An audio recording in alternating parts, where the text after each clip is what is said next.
ನಿಜಕ್ಕೂ ಅದನ್ನು ಯಾರಾದರೂ ಗಮನಿಸ್ತಿದ್ದಾರಾ? ಅವಳ ನಡವಳಿಕೆಗಳೆಲ್ಲ ಪೂರ್ತಿಯಾಗಿ ಬದಲಾಗಿ ಹೋಗಿದೆ. ಬೆಳಗ್ಗೆ ಹೇಳ್ತಿಲ್ಲ, ಒಂದು ಕೆಲಸನೂ ಸರಿಯಾಗಿ ಮಾಡ್ತಿಲ್ಲ, ಯಾವಾಗಲೂ ಫೋನ್ನಲ್ಲಿ ಮುಳುಗಿ ತೇಲ್ತಿರ್ತಾಳೆ. ಇವೆಲ್ಲವನ್ನು ನಾನು ಗಮನಿಸ್ತಿಲ್ಲ ಅಂತ ಅಂದ್ಕೊಂಡಿದ್ದಾಳೋ ಏನೋ. ತಾಯಿಯಾಗಿ ಒಂದು ಮಗಳ ಬಗ್ಗೆ ಯೋಚಿಸ್ಬೇಕಾದ ಜವಾಬ್ದಾರಿ ನನಗಿರಲ್ವಾ?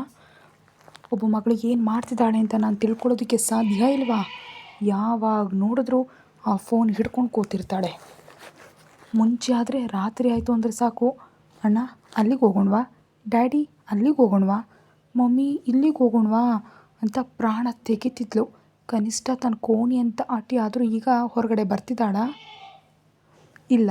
ತಾತ್ರಿ ಬಂದಿದ್ದಾಳೆ, ಕನಿಷ್ಠ ತಾತ್ರಿ ಜೊತೆ ಎಲ್ಲಾದರೂ ಹೊರಗಡೆ ಹೋಗ್ತಿದ್ದಾಳಾ? ಅದೂ ಇಲ್ಲ. ಅದ್ರ ಮೇಲಾಗಿ ಮಧ್ಯರಾತ್ರಿಯಲ್ಲಿ ಇದಕ್ಕೋಸ್ಕರ ಆರ್ಡರ್ಗಳು ಬರ್ತಿವೆ. ಊಟನ ಮಧ್ಯರಾತ್ರಿ ಆರ್ಡರ್ ಮಾಡಿಕೊಂಡು ತಿಂತಾಳೆ. ನಮ್ಮ ಮುಂದೆ ತಿನ್ನಿ ಅಂದರೆ ತಿಂತಿಲ್ಲ, ನಾವು ಬಡಿಸಿದ್ರೆ ತಿಂತಿಲ್ಲ. ಇವಳಿಗೆ ಹೊರಗಿನ ಊಟ ಅಭ್ಯಾಸವಾಗಿ ಹೋಗಿದೆ. ನಿಜಕ್ಕೂ ಏನು ಮಾಡ್ತಿದ್ದೀಯ ನೀನು ಇಷ್ಟೊಂದು ಗಂಟೆಗಳ ಕಾಲ ಕೋಣೆಯಲ್ಲಿ ಕೂತ್ಕೊಂಡು ಅಂತ ಕೇಳಿದ್ಲು.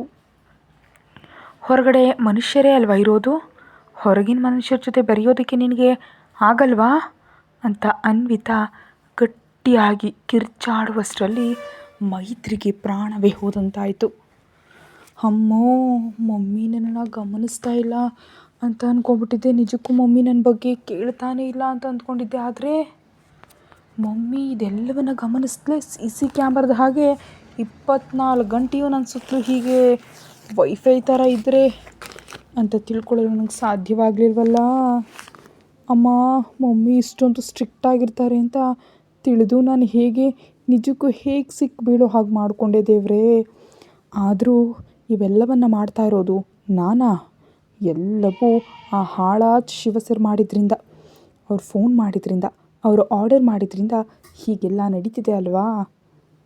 ನಾನು ಹೇಳಿದೆ ಅವರು ನನಗೆ ಫೋನ್ ಮಾಡ್ತಿದ್ದಾರೆ ಅಂತ ತಿಳಿದ್ರೆ ಇನ್ನೇನಿಲ್ಲ, ನಮ್ಮ ಡ್ಯಾಡಿ ಹತ್ರ, ಅಣ್ಣಂದಿರ ಹತ್ರ, ಅಮ್ಮನ ಹತ್ರ ಎಷ್ಟು ಮರ್ಯಾದೆ ಹೊರಟೋಗತ್ತೆ ಬಿಡು.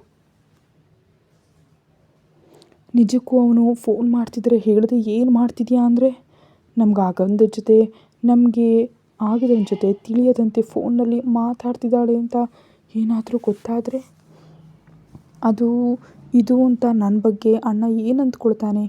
ನಿಜಕ್ಕೂ ಇನ್ನೊಂದು ಸಾರಿ ಅವರು ನನ್ನ ಜೊತೆ ಮಾತಾಡೋದು ಸಾಧ್ಯನೇ ಇಲ್ಲ, ನನ್ನನ್ನು ಭೇಟಿಯಾಗೋದು ಕೂಡ ಇಲ್ಲ.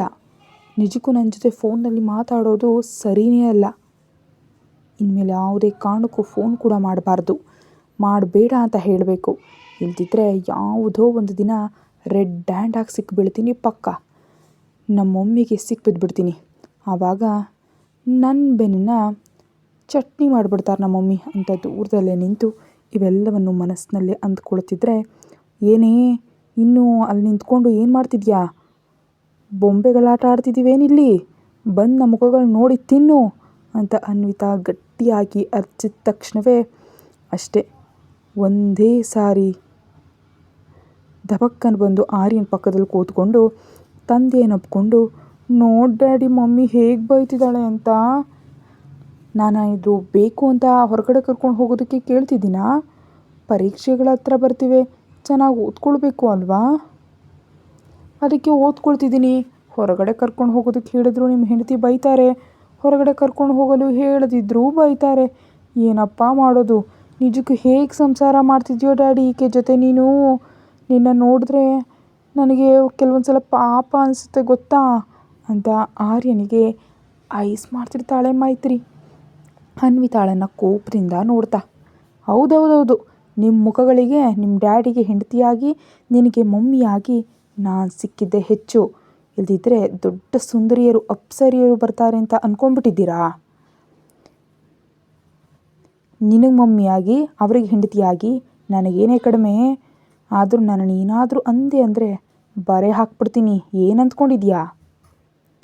ನೀನು ಇನ್ನೊಂದು ಸಾರಿ ಗೀಡರ್ ಅಂತ ಏನಾದರೂ ಮಾಡಿದೆ ಅಂದರೆ ಚರ್ಮ ಸುಲಿದು ಬಿಡ್ತೀನಿ ಅಂತ ಮಗಳನ್ನು ಬೈಯುತ್ತಲೇ ಆ ದಿನ ಎಲ್ರಿಗೂ ತಿಂಡಿ ಬಡಿಸಿದ ನಂತರ ಅಂದು ಅನ್ವಿತಾ ಸಿಟ್ಟಿನಲ್ಲಿದ್ದಾಳೆ ಅಂತ ಎಲ್ಲರೂ ಬೇಗನೆ ತಿಂದು ಮುಗಿಸಿ ವಿಶ್ವಂತ್ ಆಫೀಸ್ಗೆ, ಹಾಗೆ ದಾತ್ರಿ, ಮೈತ್ರಿ, ವಿಕ್ಕಿ ಕಾಲೇಜ್ಗೆ ಹೊರಟಿದ ಮೇಲೆ ಹೆಂಡತಿ ಕೋಪವನ್ನು ನೋಡಿ ಆರ್ಯ ಮೆಲ್ಲಗೆ ಹೆಂಡತಿಯನ್ನು ಅಪ್ಕೊಂಡು, ಏನೇ ಮಕ್ಕಳಿದ್ದಾಗ ನಿನ್ನ ಜಗಳ, ಮಕ್ಕಳು ದೊಡ್ಡವರಾಗ್ತಿದ್ದಾರೆ, ಈಗಲಾದರೂ ನೀನು ರಂಪಾಟ ನಿಲ್ಲಿಸ್ಬಾರ್ದಾ? ಹಾಂ, ಸುಮ್ಮನೆ ಹಾಗೆ ಅರ್ಚ್ಬೇಡ ಕಣೆ, ಅಷ್ಟೊಂದು ಕೋಪ ಮಾಡಿಕೊಂಡ್ರೆ ಹೇಗೆ? ಬೇಗನೆ ಮುದುಕಿ ಆಗ್ಬಿಡ್ತೀಯಾ? ನಮ್ಮ ಮೊಮ್ಮಕ್ಕಳು ಬರೋದಕ್ಕಿಂತ ಮುಂಚೆನೆ ಅಂತ ಹೆಂಡತಿಯ ಜೊತೆ ಒಂದಿಷ್ಟು ಮುದ್ದಾಟದ ಸರಸಾಡಿ ಆರ್ಯ ಆಫೀಸ್ಗೆ ಹೊರಟೋದ. ಸುಮ್ಮನೆ ಹಾಗೆ ಕಿರ್ಚ್ಬೇಡ ಕಣೆ, ಹೇಳಿದ ಮಾತು ಕೇಳಿಕೊಂಡು ಕಾಮಾಗಿರು ಅಂತ ಒಂದಷ್ಟು ಬುದ್ಧಿ ಹೇಳಿ ಹೋದ. ಅಬ್ಬೋ, ಇವ್ರು ಮಾತ್ರ ಇನ್ನೂ ಯೌವನದಲ್ಲಿ ಇದ್ದಾರೆ ಅಂತ ಅನಿಸುತ್ತೆ. ಇವರು ಕೂಡ ವಯಸ್ಸಾಗ್ತದೆ ಅಲ್ವಾ? ಇದು ತಿಳಿತಿಲ್ವೇನೋ ಇವರಿಗೆ, ನಾನು ಮಾತ್ರ ಮುದುಕಿಯಾಗಿ ಹೋಗ್ತಿದ್ದೀನೇನೋ ಅಂತ ಅನ್ವಿತಾ ಗುಣಕ್ಕೊಳ್ತಾ ಮಕ್ಕಳೆಲ್ಲರೂ ಹೊರಟು ಹೋದ್ಮೇಲೆ ತನ್ನ ಕೆಲಸದಲ್ಲಿ ತೊಡ್ಕೊಳ್ತಾಳೆ.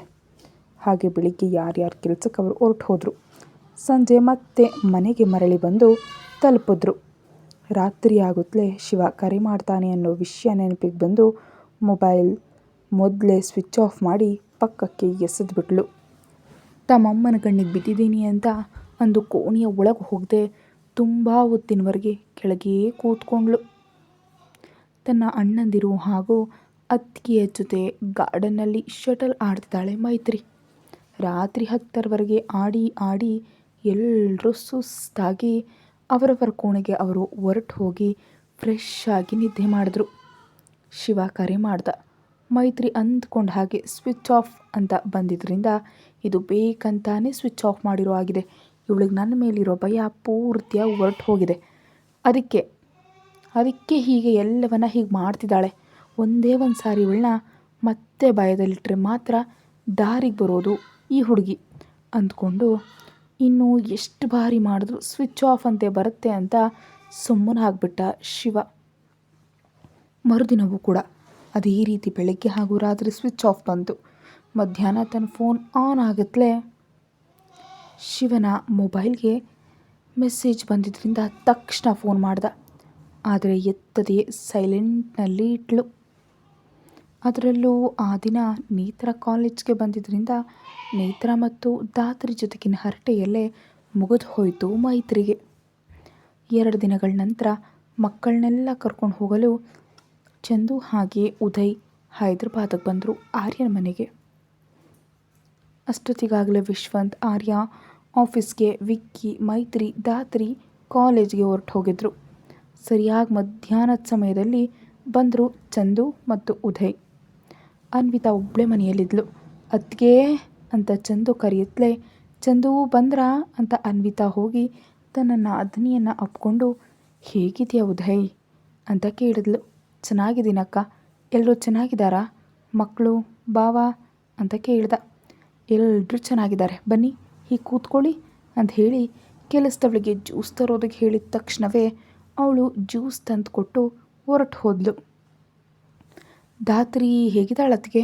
ಚೆನ್ನಾಗಿದ್ದಾಳ? ಅವಳು ನಮ್ಮನ್ನು ಬಿಟ್ಟು ಇಷ್ಟು ದಿನಗಳ ಕಾಲ ಎಲ್ಲೂ ಇರಲಿಲ್ಲ ಗೊತ್ತಾ, ದಿನ ಫೋನಲ್ಲಿ ಮಾತಾಡ್ತಾ ಇದ್ದರೂ ಕೂಡ. ನನ್ನ ಮಗಳು ಹೇಗಿದ್ದಾಳೋ ಏನೋ ಅನ್ನೋ ಆತಂಕ ಜಾಸ್ತಿ ಆಗೋಗಿದೆ ನನಗೆ ಅಂತ ಹೇಳ್ತಾ ಇದ್ದರೆ, ನಿನ್ನ ಮಗಳಿಗೆ ಇಲ್ಲಿ ಯಾವುದೇ ಕೊರತೆ ಇಲ್ಲ ಚಂದು, ನೀನೇ ಬಂದಿದೆಯಲ್ಲ, ಸಂಜೆ ನೋಡ್ತೀಯ ಅಲ್ವಾ, ಗೊತ್ತಾಗುತ್ತೆ ಬಿಡು, ಬರ್ತಾರೆ ಬಿಡು ಮಕ್ಕಳು. ಈಗೋ ನೋಡು, ನಿನಗಿಷ್ಟ ಅಂತ ಎಲ್ಲ ಬಗೆ ಅಡುಗೆ ಮಾಡಿಸೋದಕ್ಕೆ ಹೇಳಿ ಹೋಗಿದ್ದಾರೆ ನಿಮ್ಮ ಅಣ್ಣ ಕೂಡ, ಅವ್ರು ಕೂಡ ಬರ್ತೀನಿ ಅಂದಿದ್ದಾರೆ.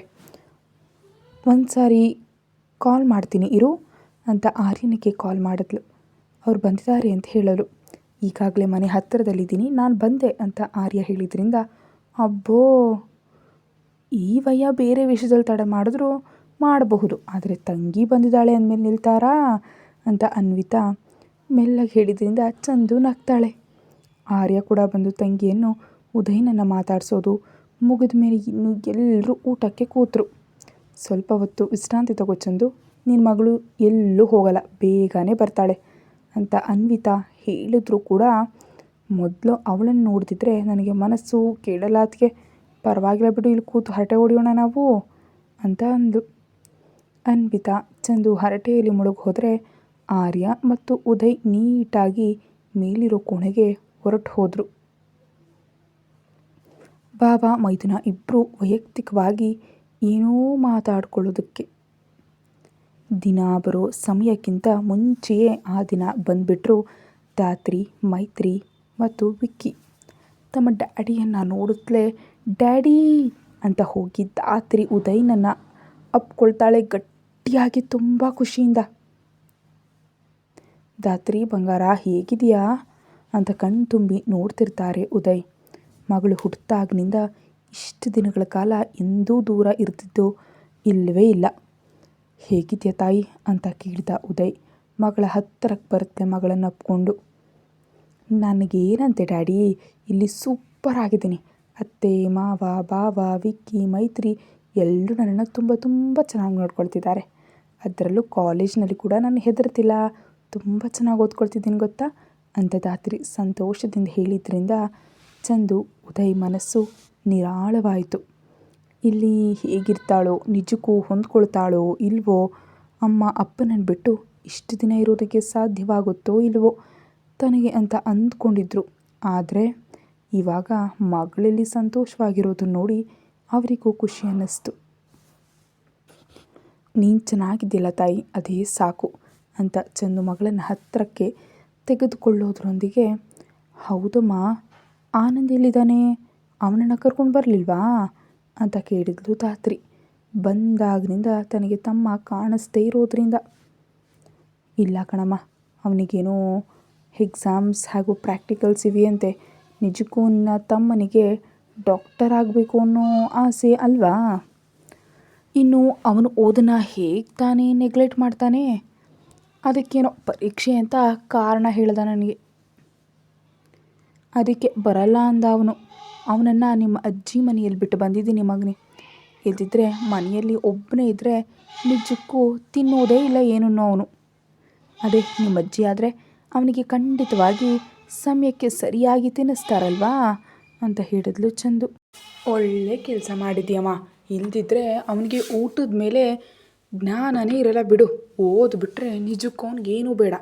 ನಮ್ಮೂರಿಗೆ ವೈದ್ಯ ಆಗಬೇಕು ಅನ್ನೋ ಆಸೆ ಅಲ್ವಾ ಅವನದು, ನನ್ನ ತಮ್ಮನದು ಅಂತ ಚಂದು ಜೊತೆ ಹೇಳ್ತಾ ಇದ್ದರೆ ಧಾತ್ರಿ ಜೊತೆ ಮಾತಾಡೋದು ಮುಗಿದ ಮೇಲೆ, ಧಾತ್ರಿ ಮುದ್ದಾಟ ಮುಗಿದ ಮೇಲೆ ಮಾತಾಡೋಣ ಅಂತ ಕಾಯ್ತಿದ್ದ ಮೈತ್ರಿ, ವಿಕ್ಕಿ ಇಬ್ಬರು ಹೋಗಿ ಅತ್ತೆಯನ್ನು ಮಾವನನ್ನು ಅಪ್ಕೊಳ್ತಿದ್ದಾರೆ. ಹಾಯ್ ಅತ್ತೆಮ್ಮ, ಹಾಯ್ ಮಾವ ಅಂತ. ನನ್ನ ಬಂಗಾರ ತಾಯಿ ಹೇಗಿದೆಯಾ ಅಂತ ಸೋದರ ಮಗಳನ್ನು ಮುದ್ದಿಸ್ತಿರ್ತಾಳೆ ಚಂದು ಮೈತ್ರಿಯನ್ನು. ನನಗೇನಂತತ್ತೆ, ಸೂಪರ್ ಆಗಿದ್ದೀನಿ. ಹೌದು, ನೀನೇನತ್ತೆ ದಿನೇ ದಿನೇ ಹೀರೋಯಿನ್ ಥರ ಮಿಂಚ್ತಾ ಇದೆಯಾ? ನಿಜಕ್ಕೂ ಆ ಕಳೆ ನೋಡು, ಆ ಕೆನ್ನೆಗಳನ್ನ ನೋಡು, ಎಷ್ಟಾದರೂ ನಮ್ಮ ಮಾವ ನಿನ್ನ ಸೂಪರಾಗಿ ನೋಡ್ಕೊಳ್ತಾರೆ. ಅದಕ್ಕೆ ಈ ವಯಸ್ಸಿನಲ್ಲೂ ನೀನು ಮಿರನೆ ಮಿಂಚ್ತಿರ್ತೀಯ. ನಿಜಕ್ಕೂ ಇಬ್ಬರು ಮಕ್ಕಳ ತಾಯಿ ಅಂದರೆ ನಂಬೋ ಹಾಗಿದೆಯಾ? ಅಸಲು ಇಲ್ಲವೇ ಇಲ್ಲ. ನಮ್ಮ ಆನಂದ್ಗೆ ಅಕ್ಕನ ಹಾಗೆ, ಅತ್ತಿಗೆಗೇನೋ ತಂಗಿ ಹಾಗಿದೆಯಾ ಗೊತ್ತಾ ನೀನು ಅಂತ ಮೈತ್ರಿ ತನ್ನ ಅತ್ತೆಯನ್ನು ಕಾಡಿಸ್ತಿದ್ರೆ, ಅಬ್ಬಾ ಸಾಕು ಬಿಡೇ, ನನ್ನ ಅಷ್ಟೊಂದು ಹೊಗಳಬೇಡ, ಸುಮ್ಮನಿರು ಅಂತ ಸೊಸೆಯನ್ನು ಅಪ್ಕೊಳ್ತಾಳೆ ಚಂದು. ನನ್ನ ಚಿಕ್ಕ ಬಂಗಾರ, ನೀನು ಹೇಗಿದೆಯೋ ಅಂತ ಕಿರಿಯ ಅಳಿಯನನ್ನು ಕೂಡ ಕೊಂಚ ಹೊತ್ತು ಮುದ್ದು ಮಾಡಿದ್ಮೇಲೆ, ಹೋಗಿ ನೀವು ಬೇಗನೆ ಹೋಗಿ ಫ್ರೆಶ್ ಆಗಿ ಬನ್ನಿ. ಊರಿನಿಂದ ಜೋಳದ ತೆನೆಗಳನ್ನ ತಿಂತೀನಿ, ನಿಮಗಿಷ್ಟ ಅಂತ ಕೋಳಿ ಸಾರು ಹಾಗೆ ವಡೆ ಕೂಡ ಎಲ್ಲ ಮಾಡ್ಕೊಂಡು ಬಂದಿದ್ದೀನಿ. ನೀವು ಬಂದರೆ ಬಿಸಿ ಬಿಸಿಯಾಗಿ ತಿನ್ನಿವ್ರಂತೆ.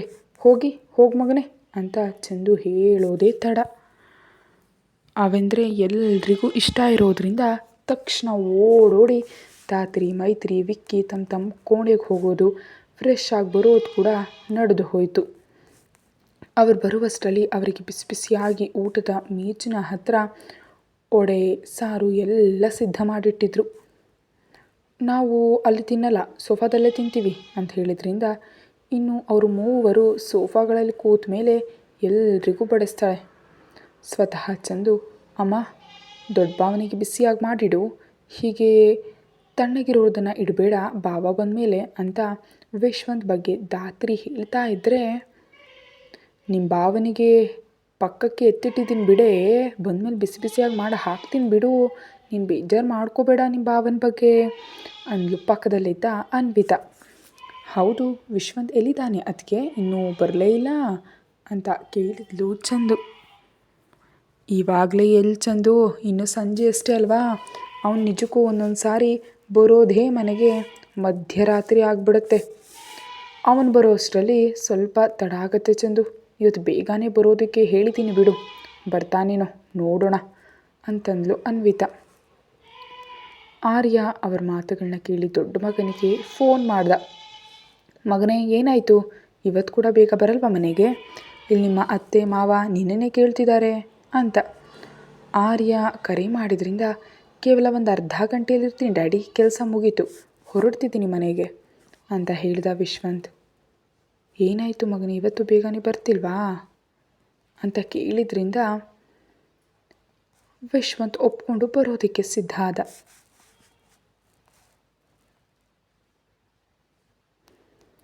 ಸಾಜಿದ್ ಅದಕ್ಕಿಂತ ಮುಂಚೆನೇ ಮನೆಗೆ ಹೊರಟೇ ಹೋಗಿದ್ದ ಅವನು.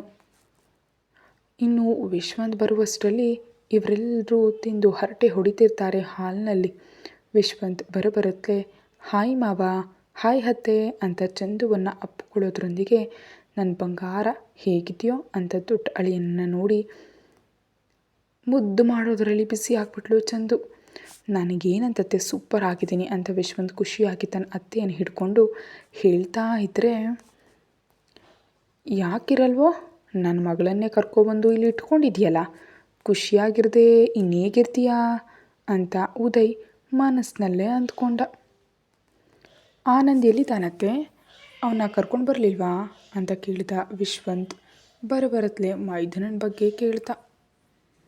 ಇಲ್ಲ ಮಗನೇ, ಅವನಿಗೇನೋ ಪರೀಕ್ಷೆ ಇವೆಯಂತೆ, ಅದಕ್ಕೆ ಬರಲಿಲ್ಲ ಅಂತ ಹೇಳಿದ್ಲು. ಸರಿ ಅತ್ತೆ, ಕೂತ್ಕೊಳ್ಳಿ, ನಾನು ಫ್ರೆಶ್ ಆಗಿ ಬರ್ತೀನಿ ಅಂತ ವಿಶ್ವಂತ್ ಮೇಲಕ್ಕೆ ಹೋಗಿದ್ದರಿಂದ ಅಳಿಯ ಬರುವಷ್ಟರಲ್ಲಿ ಬಿಸಿ ಬಿಸಿಯಾಗಿ ವಡೆಗಳನ್ನ ಮಾಡಿಟ್ಟು ಸ್ವತಃ ಚಂದೂನೇ ತಿನ್ನಿಸಿದ್ಲು ಅಳಿಯನಿಗೆ ವಡೆ ಮತ್ತು ಕೋಳಿ ಸಾಂಬಾರು ಎಲ್ಲವನ್ನ. ಹಾಗೆ ಚಂದು ಉದಯ್ ಬಂದಿರೋ ಸಂದರ್ಭದಲ್ಲಿ ಎಲ್ಲರೂ ಪೂರ್ತಿಯಾಗಿ ಹರಟೆ ಹೊಡಿತಾ ಕೂತಿದ್ರು ಮಧ್ಯರಾತ್ರಿವರೆಗೂ. ಇನ್ನು ದಾತ್ರಿ ತನ್ನ ಅಮ್ಮ ಅಪ್ಪ ಬಂದಿದ್ದರಿಂದ ಇದು ಕನಿಷ್ಠ ಯಾರ ಮುಖವನ್ನು ನೋಡ್ತಿಲ್ಲ ಅಲ್ವಾ, ಇದರ ಹತ್ರ ಇದ್ದು ವ್ಯರ್ಥ, ನಾವು ಹೋಗಿ ಕೆಲಸ ಮಾಡ್ಕೊಳ್ಳೋದು ಮುಖ್ಯ ನಡಿ ಅಂದ್ಕೊಂಡು ನೀಟಾಗಿ ವಿಶ್ವಂತ್ ತನ್ನ ಕೋಣೆಗೆ ಹೋಗಿ ಆಫೀಸ್ನಲ್ಲಿ ಮುಗಿಸ್ದೇ ಇದ್ದ ಕೆಲಸವನ್ನು ನೋಡ್ಕೊಳ್ತಾ ಇದ್ದ. ಹಾಗೆ ಮೆಲ್ಲಗೆ ಒಬ್ಬೊಬ್ಬರೇ ಅವರವರ ಕೋಣೆಗೆ ಹೋಗ್ತಿದ್ರು. ಹಾಗೆ ದಾತ್ರಿ ಚಂದು ಅವರ ಕೋಣೆಯಲ್ಲೇ ಮಲ್ಕೊಂಡ್ಳು ತನ್ನ ಅಮ್ಮ ಅಪ್ಪನ ಹತ್ರ. ಮೈತ್ರಿ ಇನ್ನೂ ತನ್ನ ಕೋಣೆಗೆ ಹೊರಟು ಹೋಗಿ ಫೋನ್ ಸ್ವಿಚ್ ಆಫ್ನಲ್ಲಿದೆ, ಆದ್ದರಿಂದ ಶಿವನ ರಂಪಾಟ ತಪ್ಪಿತು. 4 ದಿನಗಳಿಂದ ಅಂತ ಹಾಯಾಗಿ ಫ್ರೆಶ್ ಆಗಿ ಮಲ್ಕೊಂಡ್ಳು ಪಾಪ. ಅಷ್ಟೇ 10 ನಿಮಿಷಗಳ ನಂತರ ತನ್ನ ಕೋಣೆ ಬಾಗಿಲನ್ನು ಯಾರು ಜೋರಾಗಿ ತಟ್ಟುತ್ತಾ ಇದ್ದರೆ, ಈ ರಾತ್ರಿಯಲ್ಲಿ ಯಾರು ಅಂಥೇಳಿ ನಿದ್ದೆ ಕಣ್ಣಲ್ಲಿ ಬಂದು ಮೈತ್ರಿ ಬಾಗಿಲು ತೆರೆಯೋದು. ಅನ್ವಿತಾ ಕೈಯಲ್ಲಿ ಫೋನ್ ಇಟ್ಕೊಂಡು, ಏನೇ ನೀನು ಫೋನ್ ಯಾಕೆ ಸ್ವಿಚ್ ಆಫ್ ಇಟ್ಕೊಂಡಿದ್ದೀಯಾ? ಪರೀಕ್ಷೆಗಳಿವೆ ಅಂತ, ಹೀಗೋ ನಿನ್ನ ಗೆಳತಿ ಶಿವಾನಿ ಅಂತ ಯಾರೋ ಏನೋ ಅರ್ಜೆಂಟ್ ಕೆಲಸ ಅಂತೆ, ಏನೋ ಡೌಟ್ ಇದೆಯಂತೆ, ನಾಳೆ ಖಂಡಿತವಾಗಿಯೂ ಅದೇನೋ ಪರೀಕ್ಷೆ ಬರೀಬೇಕಂತೆ ಅಲ್ವಾ ನೀನು? ಏನೋ ಅರ್ಥ ಆಗದ ಪಾಠಗಳನ್ನ ಹೇಳ್ಕೊಡ್ತೀನಿ ಅಂತ ಅಂದಿದೆಯಂತೆ, ಸಂಜೆಯಿಂದ ನೀನು ಫೋನ್ ಮಾಡ್ತೀಯಾ ಅಂತ ಕಾಯ್ತಾ ಇದ್ದಾಳಂತೆ ಅವಳು. ನನ್ನನ್ನು ಮಧ್ಯರಾತ್ರಿಯಲ್ಲಿ ತೊಂದರೆ ಮಾಡಿದ್ದಕ್ಕೆ ಕ್ಷಮಿಸಿ ಅಂತ ಹೇಳಿ ನಿನಗೆ ಫೋನ್ ಕೊಡೋದಕ್ಕೆ ಹೇಳಿದ್ಲು. ಅರ್ಜೆಂಟ್ ಅಂತೆ ಕಣೇ. ತಗೋ ನನ್ನ ಫೋನ್ ನಿನ್ನ ಹತ್ರ ಇಟ್ಕೋ, ನಾಳೆ ಬೆಳಗ್ಗೆ ಕೊಡು. ನಿನ್ನ ಫೋನಿಗೆ ಏನಾಯಿತು ಅಷ್ಟಕ್ಕೂ ಅಂತ ಅನ್ವಿತಾ ಕೇಳುವಷ್ಟರಲ್ಲಿ ಶಿವಾನಿ ಅನ್ನೋ ಫ್ರೆಂಡ್ನಲ್ಲೇ ಎಲ್ಲೋ ತಪ್ಪು ಹೊಡೆದಿದೆ ಶಿವ ಅಂತ, ಅದಕ್ಕೆ ಬಾಯಿ ಮುಚ್ಕೊಂಡು ಮೈತ್ರಿ ಗುಂಡಿಗೆಯನ್ನು ಕೈಯಲ್ಲಿ ಹಿಡ್ಕೊಂಡಿದ್ದಾಳೆ. ಅದು ಅಮ್ಮ ಕಾಲೇಜ್ನಿಂದ ಬಂದಮೇಲೆ ನೋಡ್ಕೊಳ್ಳಿಲ್ಲ, ನಾನು ಸ್ವಿಚ್ ಆಫ್ ಆದಾಗಿದೆ, ನಾನು ಚಾರ್ಜಿಂಗ್ ಇಡ್ತೀನಿ ಬಿಡು ಅಮ್ಮ. ಹಾಗೆ ಅತ್ತೆಯವ್ರ ಜೊತೆ ಮಾತಾಡ್ತಾ ಸಮಯ ನೋಡ್ಕೊಳ್ಳಿಲ್ಲ, ಆ ವಿಷಯವನ್ನು ಮರೆತುಬಿಟ್ಟೆ ಅಮ್ಮ ಅಂತ ಪಾಠ ಒಪ್ಪಿಸ್ದಾಗೆ ಗಡಗಡನೆ ಸುಳ್ಳು ಹೇಳಿಬಿಟ್ಲು ಮೈತ್ರಿ ತನ್ನ ಅಮ್ಮನಿಗೆ. ಸರಿ, ಆ ಹುಡುಗಿಗೆ ಅದೇನೋ ಹೇಳು ಅಂತ ಅನ್ವಿತಾ ಹೋಗತ್ಲೆ ವೇಗವಾಗಿ ಬಾಗಿಲನ್ನು ಹಾಕಿ ಫೋನ್ ಕಡೆ ನೋಡುವಷ್ಟರಲ್ಲಿ ಅದು ಈಗಾಗಲೇ ಕಟ್ ಆಗಿ ವಿಡಿಯೋ ಕಾಲ್ ಬರ್ತಿದ್ರೆ ಅಳು ತಡೆಯೋದಕ್ಕೆ ಆಗ್ತಾ ಇಲ್ಲ ಮೈತ್ರಿಗೆ. ಯಾಕಂದರೆ ಅದು ಶಿವನ್ ನಂಬರ್. ತನ್ನ ಅಮ್ಮನ ಫೋನಿಗೂ ಕರೆ ಮಾಡಿ ತೊಂದರೆ ಕೊಡ್ತಿದ್ದಾನೆ ಅಂದರೆ ಅವನು ಎಷ್ಟು ದೂರಕ್ಕಾದರೂ ಹೋಗೋ ಹಾಗಿದೆ. ಇಲ್ಲಿಯವರೆಗೆ ಅಣ್ಣಂದಿರಿಗೆ ಹೇಳಿದೆ, ತಪ್ಪು ಮಾಡಿದೆ. ಇವಾಗಲೂ ಇನ್ನು ಅಣ್ಣಂದಿರಿಗೆ ಹೇಳಿದಿದ್ರೆ ಹೇಗೆ? ಯಾಕೆ ಅಣ್ಣಂದಿರ ಮುಂದೆ ನನ್ನ ಮರ್ಯಾದೆ ತೆಗೆಯೋದಕ್ಕೆ ನೋಡ್ತಿದ್ದಾನೆ ಅಂತ ಅಳುತ್ತಲೇ ಶಿವನ ವಿಡಿಯೋ ಕಾಲನ್ನು ಉತ್ತರಿಸಿದ್ರಿಂದ ಶಿವ ಇವಿಲ್ಲಾಗಿ ನಗ್ತಾ ಕುಡಿತದ ಸಿಪ್ ಮಾಡುತ್ತಾ ಮೈತ್ರಿಯನ್ನು ನೋಡ್ತಾ, ಏನೇ ಇಗ್ನೋರ್ ಮಾಡ್ತಿದ್ಯಾ ನನ್ನನ್ನು? ನೀನು ಇಗ್ನೋರ್ ಮಾಡಿದ್ರೆ ನಾನು ನಿನ್ನ ಜೊತೆ ಮಾತಾಡೋದಕ್ಕೆ ಸಾಧ್ಯ ಇಲ್ಲ ಅಂತ ಅಂದ್ಕೊಂಡ್ಬಿಟ್ಟಿದ್ಯಾ ಅಂತ ಶಿವ ನಗ್ತಿರುವಾಗ, ನಾನು ಬದುಕಬೇಕು ಅಂತ ಇಲ್ಲ ತಾನೇ ನಿಮಗೆ? ನಿಜಕ್ಕೂ ನಾನು ಬದುಕಿರೋದಕ್ಕೆ ತಾನೇ ನೀವು ನನ್ನನ್ನು ಹೀಗೆ ಪ್ರೀತಿ ಅನ್ನುತ್ತಾ ಹಿಂಸೆ ಮಾಡ್ತಿದ್ದೀರಾ? ಯಾಕೆ ನನ್ನನ್ನು ಟಾರ್ಚರ್ ಮಾಡ್ತಿದ್ದೀರಾ? ಅದರಲ್ಲೂ ಇವತ್ತು ನಮ್ಮಮ್ಮನ ಫೋನ್ಗೆ ಕಾಲ್ ಮಾಡಿದ್ದೀರಾ ಅಂದರೆ ನಾಳೆ ಎಷ್ಟಕ್ಕಾದರೂ ಬರ್ತೀರಾ ನೀವು ಅಂತ ನನಗೆ ತುಂಬ ಚೆನ್ನಾಗಿ ಅರ್ಥ ಆಗೋಯಿತು. ಆದ್ದರಿಂದ ನೀವು ನಮ್ಮ ಅಣ್ಣನನ್ನು ಏನಾದರೂ ಮಾಡಬೇಕು ಅಂತ ಅಂದ್ಕೊಂಡ್ರೆ ನನ್ನ ಮೂಲಕ ಮಾಡಬೇಕು ಅಂತ ಅಂದ್ಕೊಂಡಿದ್ದೀರಾ. ನನ್ನ ಮೂಲಕ ನಮ್ಮ ಅಣ್ಣನನ್ನು ಸೋಲಿಸಬೇಕು ಅಂತ ನೀವು ನೋಡ್ತಾ ಇದ್ದೀರಾ ಅಲ್ವಾ? ಆ ಅವಕಾಶ ನಿಮಗೆಂದಿಗೂ ಬರೋದಕ್ಕೆ ಬಿಡಲ್ಲ. ನಿಮ್ಗೆ ಬರೋದೇ ಇಲ್ಲ ಬಿಡಿ ಅಂಥೇಳಿ ತನ್ನ ಪಕ್ಕದಲ್ಲೇ ಮೇಜಿನ ಮೇಲಿದ್ದ ಸ್ಲೀಪಿಂಗ್ ಪಿಲ್ಸ್ ಬಾಟಲಿಯಲ್ಲಿ ತೆಗೆದುಕೊಂಡು ಅದರಲ್ಲಿ 4 ಮಾತ್ರೆಗಳನ್ನ ಇರಲಾಗಿ ಅವುಗಳನ್ನ ಶಿವ ನೋಡ್ತಿದ್ದಂತೆ ನುಂಗ್ಬಿಟ್ಟು ಮೈತ್ರಿ ಕಣ್ಣು ತಿರುಗಿ ಹಾಸಿಗೆ ಮೇಲೆ ಬಿದ್ದು ಹೋಗ್ತಾಳೆ.